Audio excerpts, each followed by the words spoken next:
Hey guys, welcome to another edition of Simply Fit.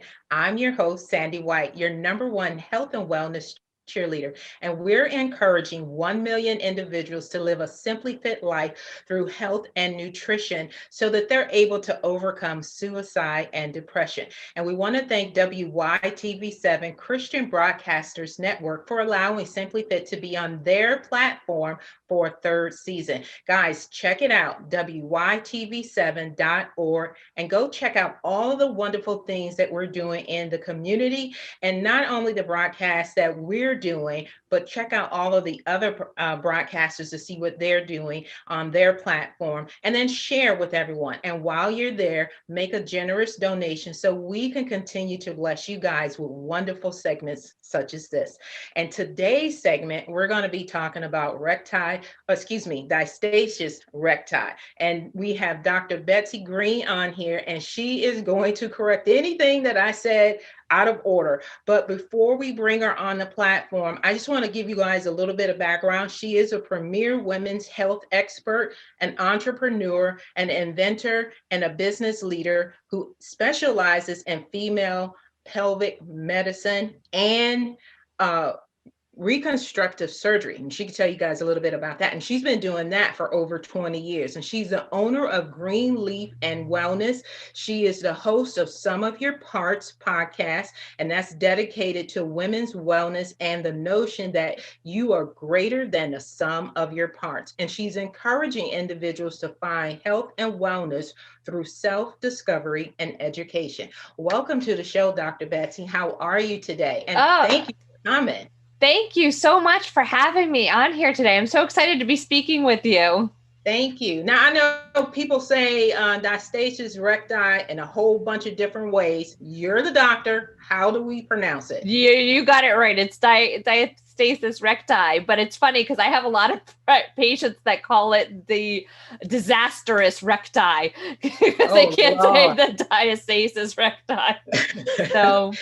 But let me because a lot of folks, this is the crazy part. A lot of people, a lot of women have it. Now I don't know if men get it. If they explain that. I did. I saw a man the other day who has it. So basically what it is we have these muscles, our rectus abdominal muscles. That's like the muscles that give us our six pack. I've never had a six pack in my life, but if I was to have a six pack, that would be those muscles. And so then there's fascia in between those muscles that kind of so fascia is like that connective tissue that kind of keeps everything in place. It keeps all our muscles where they're supposed to be, our organs where it's supposed to be. And so with the diastasis recti is you have that right between those two big muscle bellies, and it's supposed to keep everything together. But why women tend to get this more than men is because of the fact that women, when they get pregnant and as the belly is expanding, those muscle heads are kind of coming apart. So now you get this space in between those muscles. But I've seen it, not just with pregnancy, but if somebody's lifting heavy objects and they're just bearing down, you can get that separation of those muscles. And or if there's somebody who coughs a lot, maybe they have bronchitis, you can get a separation of those muscles. So I've seen it both in men and women, but much more common in women.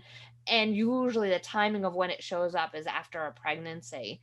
And so, yeah. So how is it that a person may not know that they have it? What are the signs? I want to say some stuff, but I want to see if I'm right. All right. So, usually when somebody knows that they have it is, you may be laying down and then you go to sit up, or maybe you're purposely exercising and go to sit up and you get this big bulging in your midline of your stomach. Because what happens is the muscles have separated, and now any pressure in the abdomen causes a bulging of those intestinal contents, kind of like through that fascia, that space between the muscles. So that's usually how people know that they have it.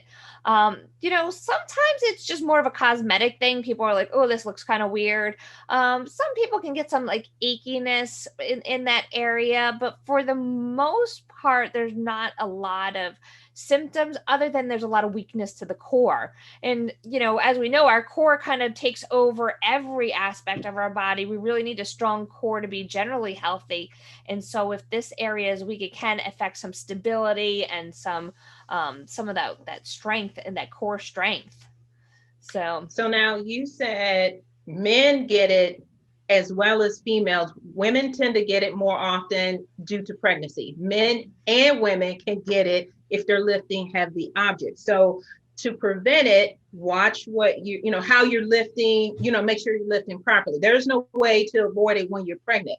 But let me ask you a two-parter. Okay, so you found out that you have diastasis recti and you're like, okay, I want to fix it. So I don't want to say any professional names because I don't want to get in trouble, but the one health professional said that she corrected it by doing vacuums. And that's when you make sure she said she does it first thing in the morning. She has 4 kids and she corrected it. I think she said she started out with I think she said 3 centimeters and now she's down to 1.5 or something like that. And she gets up in the morning, she makes sure she doesn't eat, and she just basically sucks in her stomach. And she does this about 20 times a day, but she try to hold it as long as possible. So can you correct this over the long term with exercises, or do you have to have surgery? Or if surgery, I think you said a lot of times is cosmetic. Is surgery just, cosmetically, if you just want to get back to, the 6-pack? yeah, so those are some great questions. With anything, there's a whole range of things that you can do for conditions. And I always say surgery is like the last case scenario. So because there's all risks, even the most perfect surgery has risks. So yes, you can decrease the appearance of it. Now, are you going to really fix it? Yeah, surgery is probably the only thing that's going to officially fix it, but you can decrease the appearance through any kind of core exercises. But like planks would be great. That vacuum thing that you said about sucking it in. I haven't specifically seen anything like that. But it's tough because if you think about doing your sit-ups, potentially sit-ups and it can aggravate it, but more things like more where you're doing like planks or maybe even just kind of like static tightening up that area can do that through exercise. Physical therapy, working with a physical therapist can also help greatly with that. And then, there's not a lot. It's not like we can take a medicine to fix it. It's not like there's a lot of other options other than surgery. But I think the other thing is focusing on, well, what causes it in the first place. And if you have it, you don't want it necessarily to get worse because it is a type of hernia. And, if you've had this, you may be, a person who's had one type of hernia is prone to getting hernias elsewhere. And some of the risk factors are genetics. Like some people are just prone to hernias. Like I'm one of those people, unfortunately, right? I've had a couple hernia surgeries already on my own. But the other thing is nutrition. And that's like a big factor in just general wellness and health. Is our tissue does so much better when we're healthy. So if we are getting good nutrition, we have good gut health, then our tissue is more likely to heal or be stronger and less likely to have that problem in the first place. The other thing is smoking is actually a big risk factor for any of these kind of conditions because they have found that smoking can actually affect the strength, that tensile strength of the tissue and our collagen. And so people that are smokers are at much higher risk of developing conditions like this. So you have thrown out a lot of questions that I'm going to ask. So I've never heard of the physical therapy helping with diastasis recti. Can you explain how how a therapist would help with that process, and then I'll ask you the other two questions. Yeah, sometimes it's more of just, having somebody instructing you on the right exercises, because sometimes, even when we think we're doing things right, a lot of times we're not. Like, it just top of mind comes like our Kegel exercises, which is unrelated to this, but strengthening the pelvic floor. Majority of us don't do it properly. So working with a a physical therapist, and in that case, a pelvic physical therapist, if you're doing your Kegels, they can actually show you the right exercises to be doing to try to strengthen the area, and like a regular physical therapist to actually strengthen that area. Now, the other thing is, so if the diastasis recti is affecting your core stability, and it's not just a matter of doing exercises, they may be able to help work with other areas of the body to stabilize and build those muscles, so that they can take over for that weakened area in the abdomen. There's some other things that physical therapists can do with certain ways of taping things. They have this stuff called kinesio tape, and they use it. Sometimes you've seen like maybe you've seen like Olympic athletes with this kinesio tape. Sometimes it's like black and they'll have it, or I've seen it on football players and they have it on their arms or their elbows. But there's ways of taping the body to kind of reinforce the area and kind of help with any of the symptoms. So, and I was thinking too, when it comes to like symptoms wise, if it is bothering you, wearing devices such as like elastic support bands that they have, or like support abdominal binders, can sometimes help with some of the symptoms that may be associated with this. Okay, we're going to take a quick commercial break and we'll be right back. 80% of women will develop a pelvic health condition at some point in their lives. There is relief. There is hope. The Pelvic Floor Store, your resource for personal health.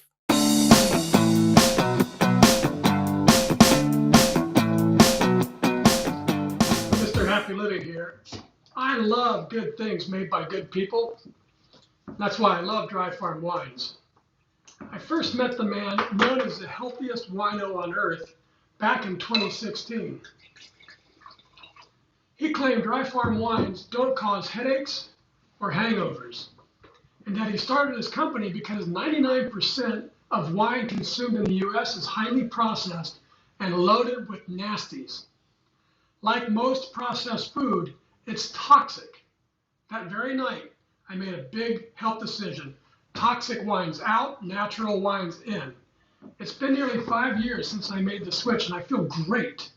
Go to happyliving.com, select Partners in Happy, and get your first bottle of natural wine for 1 penny. And I'll donate 8% of every order placed for the entire month of March to WITV7. So share the gift of natural wine with a friend. It'll make you both happy.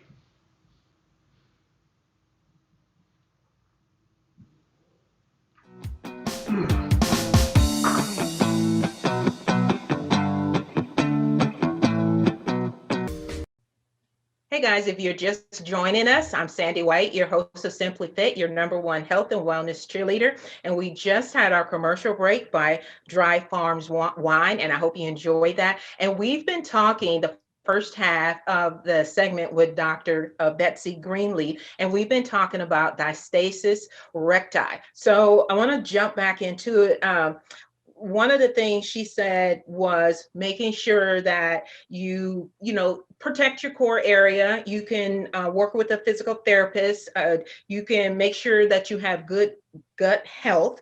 And then she also mentioned the planks. Planks are good for you. So I'll give you guys the link for the plank challenge for any of you all that are having challenges with diastasis recti. But also remember, she did say that this is a form of hernia, So I want to jump into that real quick. And then I have some other questions, because if this is a form of hernia, how do they know if they need to not try to take care of this on their own, if they do need to go and get professional help? Because I don't want anybody to get hurt.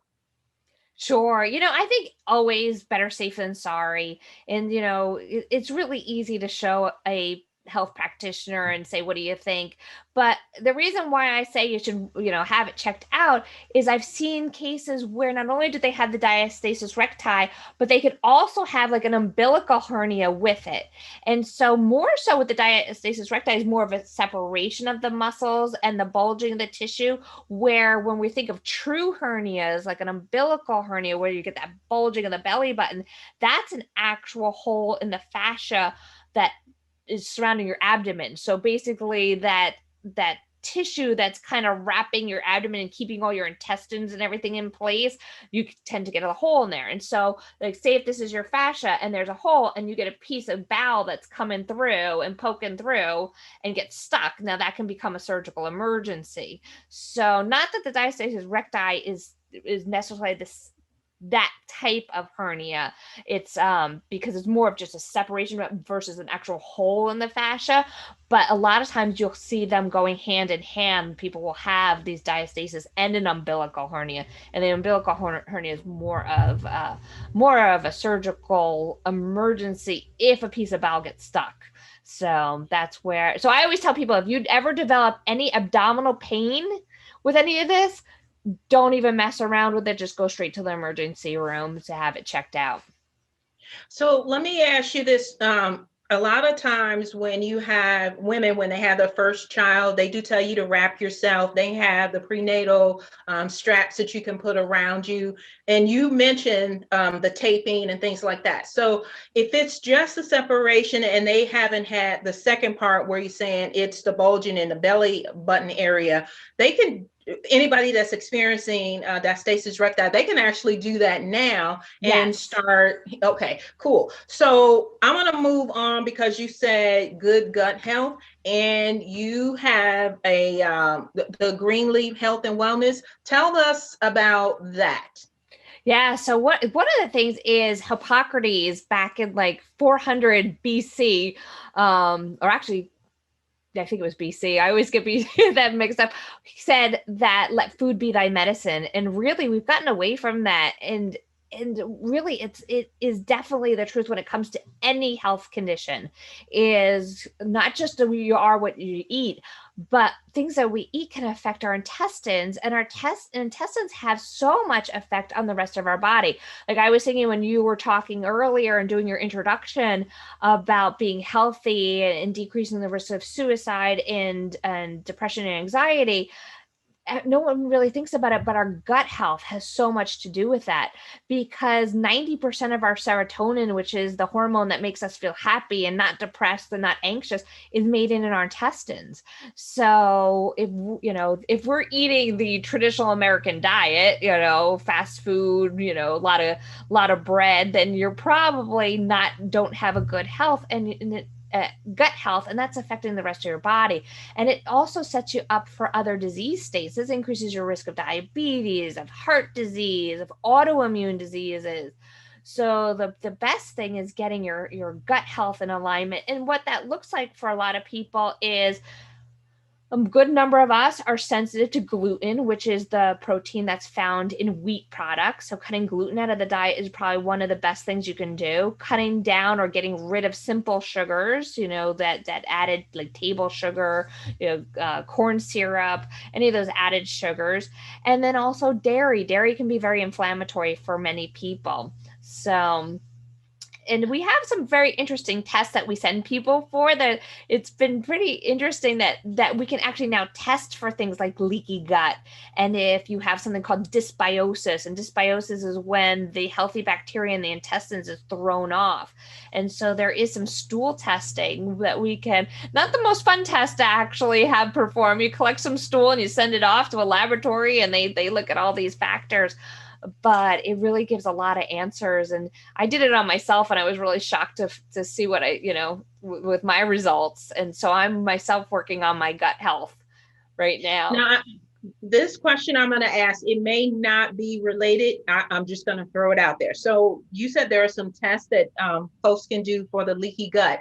Now, is that through you? And is that something that a kit that they get from you? And is that totally different from having your blood markers tested? Yeah, it's definitely different. There is specifically the one that's looking for a leaky gut is something called a zonulin level.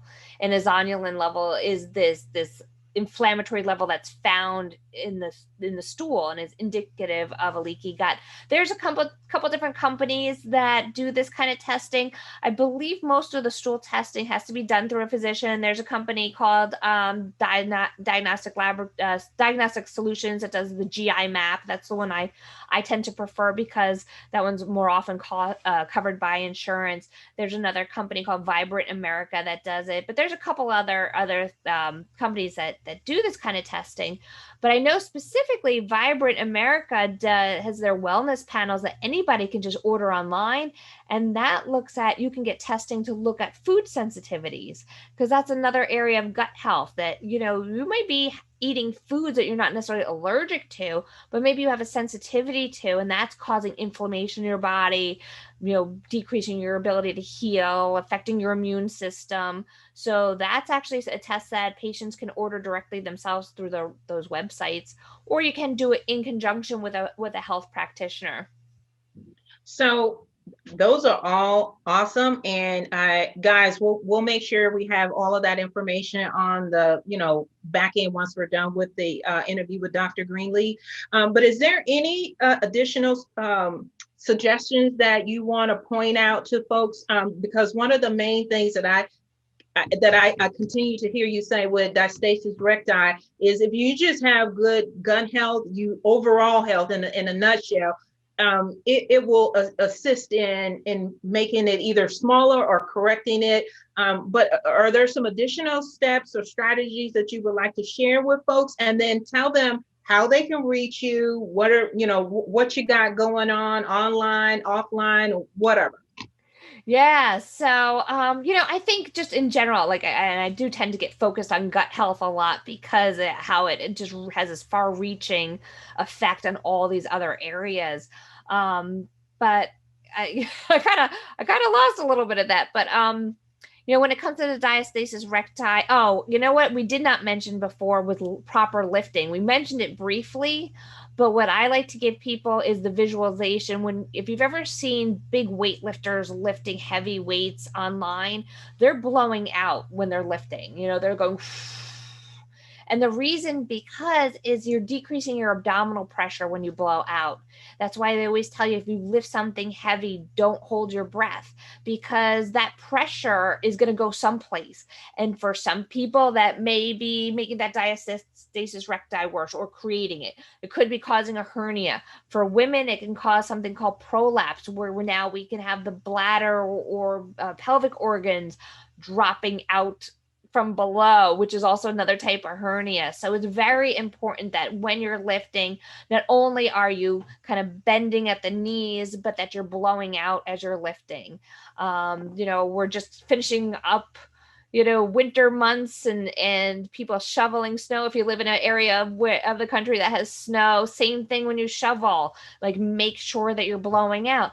And the other thing is connecting with gut health is a lot of people suffer from constipation, and constipation is twofold. It's coming from the fact that we have poor gut health, and it also is coming from the fact that 75% of Americans are chronically dehydrated. So you don't want to be constipated, because the bowels should actually function on their own and push the stool out, that you don't have to be bearing down so you feel like your eyeballs are popping out, because that's what's going to happen. Something's going to pop out. You may make that diastasis recti worse. You may make a hernia worse. You could actually, joking around, I say about your eyeballs popping out, but you can break blood vessels in your eyes from straining so much from constipation. So these are all ways to kind of prevent it from happening in the first place, but also even preventing it from getting worse if you already have a condition like this. So real quick, you mentioned to ensure that you're not totally dehydrated. There are a couple ways, but I know that you probably have a lot more other than your mouth feeling like cotton. You think you're hungry, but you're really not. You can drink some water, but is it something else that they can do? Like Pediasure, Pedialyte, I think that's what it is. That when the kids have diarrhea and they're dehydrated, that's what they give them. Because a lot of adults really don't know when they're dehydrated. I mean, you could get angry and frustrated and things like that, and people don't realize that's related to being dehydrated. But like real quick, because we're down to the last 10 minutes, and I really want people to know about that, but how to reach you.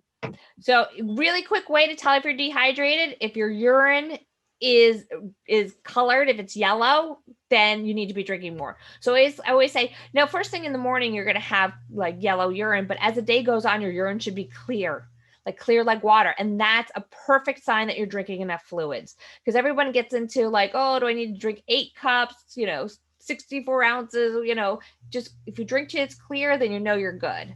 So yeah. And where people can reach me, I've got a number of things going on. So I have a show here on WYTV7 called Body, Mind, Spirit on Wednesday nights. You can check that out. My website is greenleafbewell.com. That's for our practice. We also have drbetsygreenleaf.com as a website. I have Some of Your Parts podcast. I have a pelvic health store called the pelvicfloorstore.com, where we have pelvic health products. And we're in the process of putting some educational lectures together that are going to be at greenleafknowledge.com. And so that's coming out in the future. So got a bunch of projects going on. I'm writing a book where there's not enough hours in the day. So, what's the name of your book? And when is it coming out? Well, it'll come out. I'm hoping it'll come out this year. It's funny because I have so many other things that are very distracting, but it's called The Happy Vagina Diet. And it's looking at how the foods that we eat, gut health, and how it affects our pelvic health. So awesome. Yeah. We have been so delighted to have you on the show today, Dr. Betsy. I appreciate that. Guys, she gave you guys a lot of information. Again, we'll make sure it's at the end of the segment so you can reach out to Dr. Betsy.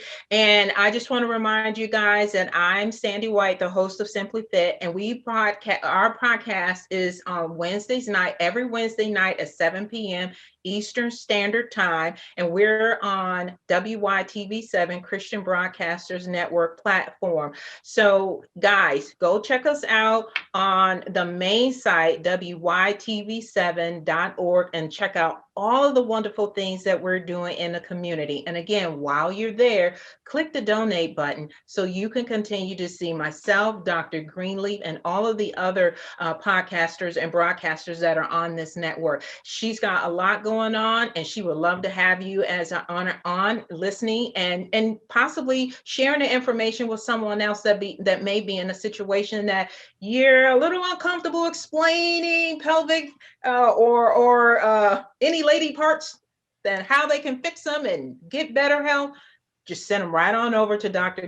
Greenleaf's podcast, and she'll be glad to just talk you through whatever you need. All right, guys. Well, thank you for coming on tonight. And thank you, Dr. Betsy. We appreciate you. And we'll see you guys next week. Thank you so much.